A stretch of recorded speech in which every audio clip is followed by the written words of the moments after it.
Guys, welcome back. We are on the road to EFI parts to do final mapping after 9 months of build, blood, sweat and tears, but I think I said that before. Anyway, it's quite a long journey and I thought it would be a really good idea to answer some of the questions that I've been asked over the period of time I've been doing YouTube, I guess. So I have my trusty companion, Bob the Builder, who is compiled the list from YouTube, from Instagram, and some personal questions from WhatsApp groups. So without any further ado, let's proceed. That's a good one! Yeah. What's your real name? What's my real name? My real name, because I'm Russian, I was born in Russia. My real name in Russian is Ilya. In English, you don't have the soft sign to say Ilya, so it's Ilya.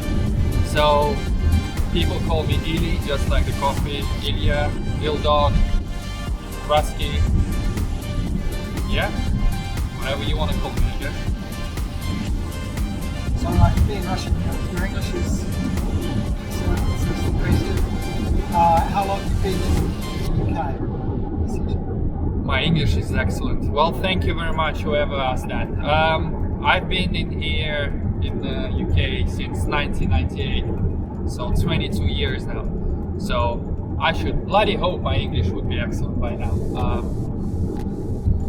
And you're from Russia, so where are you from? Yes, originally I'm from Russia, born in Moscow. Moved here when I was 15, 1998, and decided to stay. I quite like it here. God bless the Queen. And you went to school here though as well, so... Yes, I did. I came here to study. So boarding school, did my GCSEs, A-levels, then progressed into university. So it's not like you can just say, nah, I'm staying, I'm not going to school, or I'm going anyway. Anyway, okay. So, your day job? My day job? I'm a photographer and a videographer. I try the photography and visualization.com. I specialize in product photography. I do cars, interior photography occasionally. That's basically what pays for all the bills. Okay, so do you have an engineering background? No, I don't. I have zero, and I mean it, zero engineering background. All of my studying years in school, it was art, design, photography. I mean, obviously we did some math classes and some science classes, but I never really liked it. I did like biology for some reason, but no, I'm not an engineer. I'm a DIY, self-taught, read it on YouTube kind of guy. Okay, so then where do your ideas and solutions come from? From here, yeah, right. To be honest with you, everything I do, I've done, and probably will do, has been done before. I'm not opening in America, I'm not reinventing a bike or a wheel or whatever you want to call it. So 90% of it would probably be from YouTube, because I follow different channels and I see what other people building and stuff. So yeah, I would say YouTube, and then obviously the forum, the Clio Sport forum, because obviously it's applicable to the car, or the RS246 when I was building maybe my RS4. They are absolutely amazing source of inspiration and ideas and stuff, because you know, that's what you do. You just look at things that people say online and you repeat them. Right, the plans for this car. What are you going to do with this particular car? The Clio. Well, interesting you should ask. The plan is to build the fastest Renault Clio standard F4R Renault Clio in the country. I don't know if I'm gonna achieve it, but I'll definitely try my best. So in order for me to achieve that, I need to properly time my laps and stuff. So in order to do that, I either attend test days, but then it's not really that official, you know. I mean, who's gonna trust my timeline on a thing or stopwatch or whatever? So I want to do time attack, and that's probably going to be the best and the easiest way to have the official timings that's been timed by somebody else for you, and obviously have some fun and see what this car can actually do. I'm not under any illusions that I'll be winning first places, whatever. I mean, I've seen some exotic metal that people build, and I don't think Clio will be as good as some of those cars, but I'll definitely give it my best try, and we'll see what happens. So yeah, in short, I want to compete in time attack and sprinting and maybe hill climbing and stuff like that. So no yeah. drags. No, not competing. No. I don't really look good in drag, so. Right. So what is the internal spec on this particular engine? This engine is being fully built, fully forged by Sebi Motorsport. They are based in Bulgaria? Romania? Oh my god, I'm so bad. I think it was Bulgaria. I think it was Romania. Anyways, he's gonna kill me. He's like, I can't believe it, man. After everything I've done for you, you can't even remember where I'm from. So where is it from again? I don't want to say. No. The company. It's Sebi Motorsport. They are, for some reason I want to say Romania. It has to be Romania. Yes, it's Romania. It's not Bulgaria, it's Romania. Why am I thinking Bulgaria? Anyways, yeah.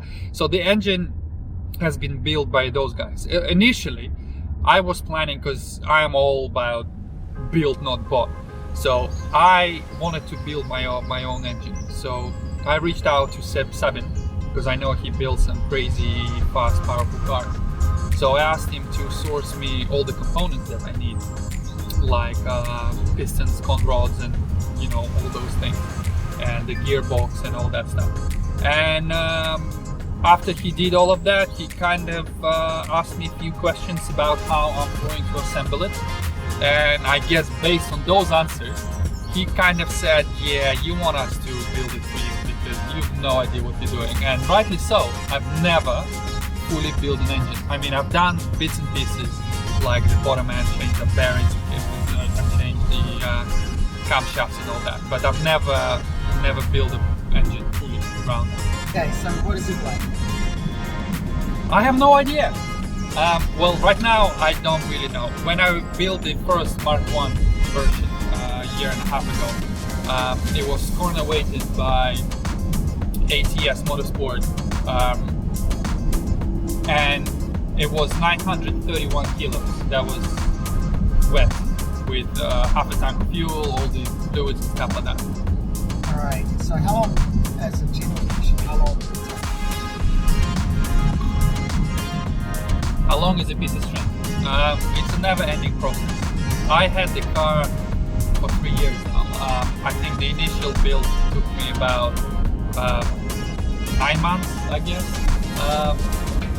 But the car was stuck at the place where they were doing a cage for it for like 4 or 5 months or something, yeah. So that was a bit, yeah, just a waste of time. But then the build itself, maybe 4 or 5 months. This COVID phase of the build with new engine and bigger turbo and everything, December something I started, right before Christmas I started making the manifold, and we kind of finished now, we're going, but it was already finished 3.5, 4 months ago. Yeah. Alright, so what about the fuel system? Fuel system. It's pretty standard, I would say. It's still original tank with original pump in there, but I also have a swirl pot because even on the low boost conversion I was experiencing fuel surges and stuff like that if you are below quarter tank of fuel. So I put a 2-liter swirl pot and then 0.44 Bosch pump. Yeah, running 3.5 bar of fuel across the whole thing. All, custom fuel. yeah, all braided lines, custom fuel rail, massive injectors. I believe they're 850 cc or something like that. Another fuel injector. Yeah. You know more than me about my fuel system. That's the fuel. So then the oil system is on that. Oh, don't even get me started on that one. We have a dry sump setup. I'm sure you've seen this. Yeah, sure. I probably should switch this. It's a dry sump setup that originally was installed on Formula 3 Tatus F2000 car. They have really fancy names. Basically, it's a Formula car, and they use the same engine. And those dry sumps came off those engines, and you adapt them ever so slightly. And I have oil reserve tank, 9 liters capacity, which is in the boot, and that's been supplied by A&H Fabrications. Beautiful company. I mean, the stuff they make is wonderful. And again, all the custom lines I made, and all braided all the way through. All right, so there's another big one. It's the electronics. Took us through that. Oh, everything. Electronics. That could take a while. Okay, so originally when I built the car, I thought, right, I'm not gonna go too deep into electrics with this one. Let's just tidy up the loom. And then it didn't start. Yeah, so I started. Do not interrupt. It's my interview. So I've chopped a bit too much from the original loom, and then the dreaded immobilizer light, and it just would not start. So I was like, feck it. So I ditched the lot and I purchased standalone ECU, which is supplied by DTA. Are we going next one? Yeah. It's DTA S60 Pro standalone ECU, and I've made complete loom from scratch for it. I want to call it, I think I called it motorsport loom before. I mean, it's not really motorsport because I'm not a motorsport guy, as in professional or engineer or electrician or whatever, but I've used all the motorsport components and the brachium cable and stuff like that, proper shrink wrap and coverings. So I call it motorsport loom. And for the interior, all the switches, and I'm using Cartec 16 channels PDP control panel, power distribution unit. Again, custom wiring for that. And and I forgot. And for the dash, I'm using again DTA NT dash, fully customizable digital dash that talks seamlessly with my ECU, and I'm very happy with it. So here we are. All right, so what about the aerodynamics on that car? It's a little bit special. A bit special. The whole car is a bit special in the sense, you know what I mean. Yep. Aerodynamics. Well, it's a bit of a brick, isn't it? It's a hatchback. So I mean, not as bad as a Russian ladder, but still, it needed some help. It kind of started very simple with just a splitter at the beginning, and then I decided when I cut the floor, the rear floor out, I needed the rear diffuser. So that went in, and then the side exit exhaust. And then I always wanted to have a spoiler because, well, not because I wanted one, because hatchbacks, especially with a front splitter, they tend to have really no weight at the back. So it's really light, and if your tires are cold, it has a tendency to oversteer, and I don't really like that. That's not really my style of driving. So I always wanted a spoiler, but I didn't want to use the usual suspect of BYC spoiler that people fit. So I reached out to T89 Designs. T89 racecarwing.com. He has a number of websites. By the way, I'll leave all the links to people I mentioned in this video in the description, so you can go and check them out. He designed me a rear wing, and I told him that I wanted something special. so he kind of designed it with this in mind. And then when I got it, I decided, right, it's time to make good on my promises of making a DRS custom active Aero wing. So I did that, and it's a very simple setup. It's literally bulletproof. One button, you press and hold, it goes down by 4.5 degrees. As soon as you release it, it goes back to the original position that you preset. So that should reduce the drag. And to tie everything together, the splitter, the diffuser, the rear wing, I needed full flat floor. So yeah, so it has pretty much all the Aero bits on it. So we'll see how that performs. So what tracks have you been on?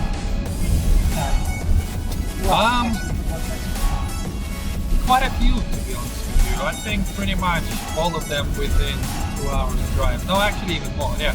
I mean, I can Anglesey, Blyton Park, Donington Park, Bedford, Snetterton, Brantheim, Silverstone, not Cadwell, Rockingham. I wish they never closed it. Then, what was the other one? Castle Combe. Yeah, those are the UK tracks. I might be forgetting one or two. And then Spa in Belgium and Nürburgring in Germany. Okay, so what was your favourite? It has to be Nürburgring. It's not a racetrack. For pure driving experience, yes, Nürburgring, because it's just, you're on the limit. It's a long track and you just, it's a crazy experience. In UK, it has to be between Bedford and Snetterton. I love Bedford because it's really good for training, because it's flat. It's not really scenic. It's not really exciting as some other ones, like for example Anglesey, beautiful track. But because it's really wide and the corners, because it's been designed with sort of this kind of track days and experiences in mind. It's an easy-ish track. So plus it's really close from my house. So I would say probably Bedford would be number one for me. Yeah, enjoyed the most, I guess. Alright, so what was your scariest moment on track? I would say the scariest is when the control arm ball joint thing snapped on my roll center kit at Anglesey last year. That was pretty scary, to be honest with you, because yeah, obviously there was no control. The car just kind of like leaned and started grinding on tarmac, and you're like, okay, what do we do now? I mean, it was still not that scary. It was kind of all under control, but yeah, that's probably the scariest, and I truly hope I'm not going to experience anything scarier than that. There's another track-related issues about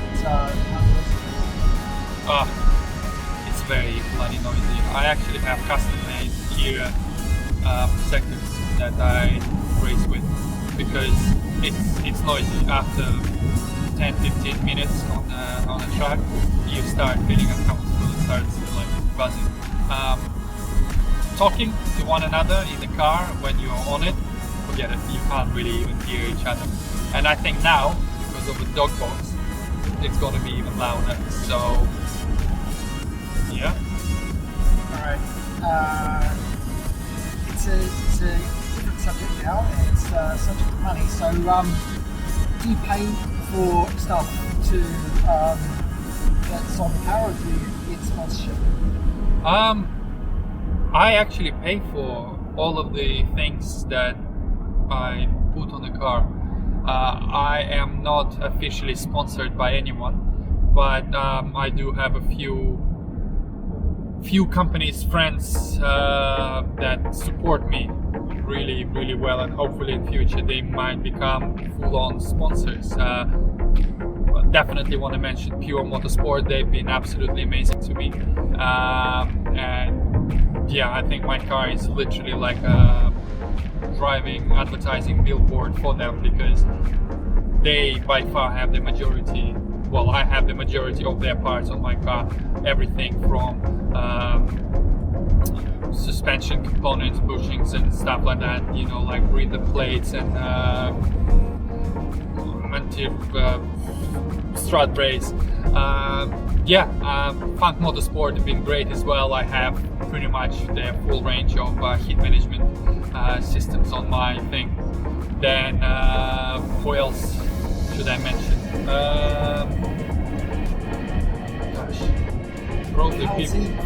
Carl, yeah, he's been great to me. But again, I pay for everything. So even though I'm a YouTuber, not famous enough to get free stuff, and I'm not looking for free stuff, you know. So yeah, I pay for stuff.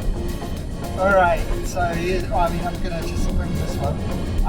With such a new channel, why bring up merchandise? Ah, you mean this stuff? Yeah. Yeah, by the way, you know where to buy it. The link will be in the description. Hey, don't forget to subscribe to my channel. Click that like button and that bell icon as well so you don't miss anything. Also, if you want to support my channel, why not buy one of my hoodies? Jokes aside, well, merchandise. It's a bit of, when is a good time to bring it? I mean, well, do you need 1 million subscribers? I don't think so. The main reason why I have it all is because I wanted to have my own branded hoodie that said ruskiweldshit on the back and whatever at the front. Purely because that's self-promotion, you know, you walk around and people like, you know, start, oh, you have a YouTube channel, you're like, yep, you point at your back. So that was one of the reasons why I wanted to make that. And then I knew that a few of my hardcore fans, you know who you are, guys, they would definitely want to buy one as well. So I kind of made a few small batches, and yeah, it was quite a success with them. The quality of them are really good because I don't buy the cheap stuff, and the price that I sell them at, it's pretty much cost price, including postage within UK and stuff like that. So I would say overall so far everything I sold probably paid for my own hoodie and one t-shirt. So yeah, there's no money. It's not a money making exercise. It's just a little bit of advertising, spreading of awareness and kind of camaraderie, because I'm definitely looking forward to doing a truck day together with our group of guys, and you know, 4, 5, 6 people wearing the same sort of branded clothing. That would look really cool. So yeah, here we are. It's not a money making exercise. It's living the dream. Yeah. How much? Okay, here we go. I'm going to put it. How much did it cost? Not the merchandise.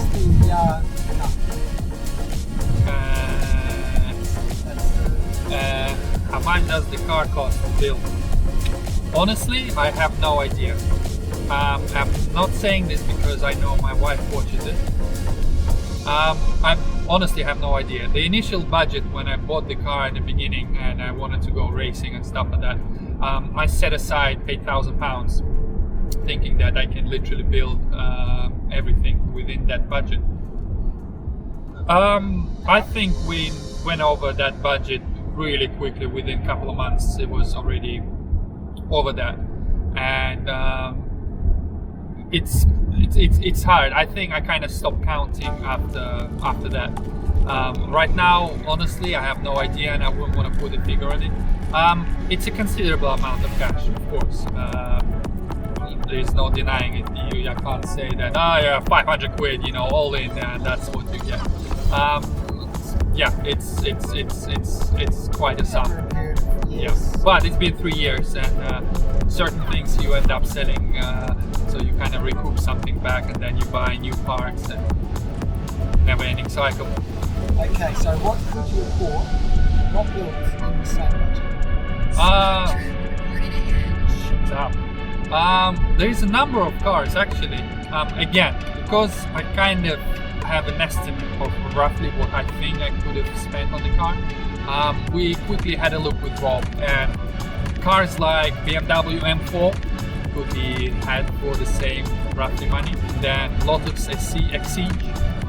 Then you could buy a Mustang GT. Was it GT or just? Yeah, I was just curious. Yeah. Then TVR Tuscan. Then a 911. You could buy that. Obviously, like your normal M2s, M3s, and M5s and stuff. I mean, there's quite a few different cars you can buy within this budget.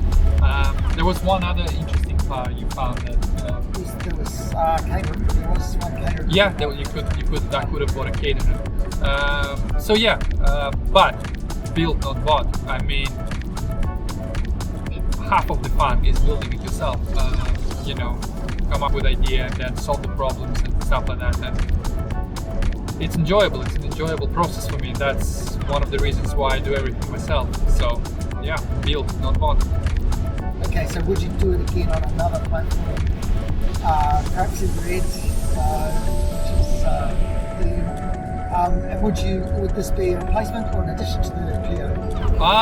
I don't know. I definitely don't want to stop just on the Clio. It's not like, you know, you build a race car and you race it for the rest of your life. No.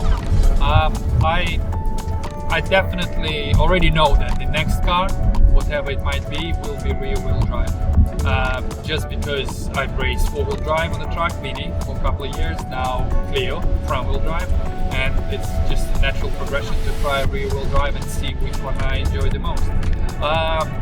Whether I will have Clio still while building another one, I don't know. The thing is, it will be impossible to sell it at this form for any kind of reasonable amount of money that I will be happy with.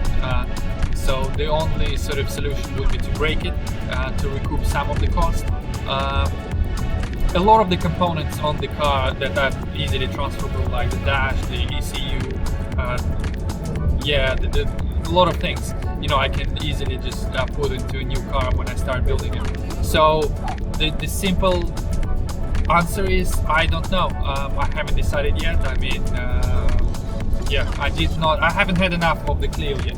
So we'll see what time will show. But if it was up to me, and if finance would have allowed, and the space in the garage is obviously, you know, it's a premium, I would, that's a Subaru, of course. Oh, really? I would keep the Clio definitely, because it's one of the first proper cars I built. So. All right. So with all this effort, it's a lot of effort. Will Nova Jump be faster than Doug's Cayman?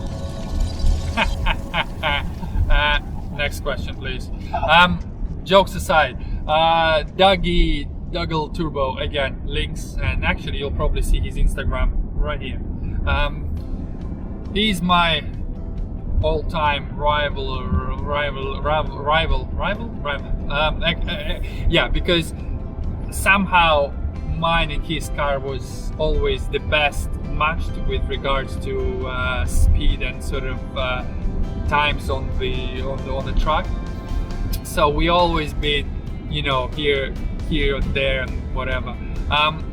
In low boost, I would like to remind you, Doug, talking to you right now, that at Javelin Sprint Series at Blyton, I was 0.2 seconds faster. But also, I don't need to be reminded that at Nürburgring, you were 9 seconds faster. So I guess it depends. Sometimes Novichok was a little bit faster, sometimes Doug was marginally faster. That was low boost. Right now I'm hoping to be a tiny bit faster than original first Mark 1 version. Will it be faster than the Cayman? I should bloody hope so. Alright, so there's a little bit of a cost question. Is it a cheap track day car?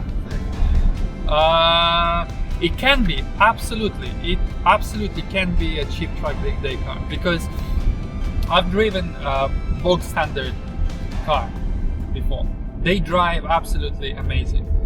Honestly, you don't need to remap them. You don't need to put any of those air filters on. You don't need to do any of that crap.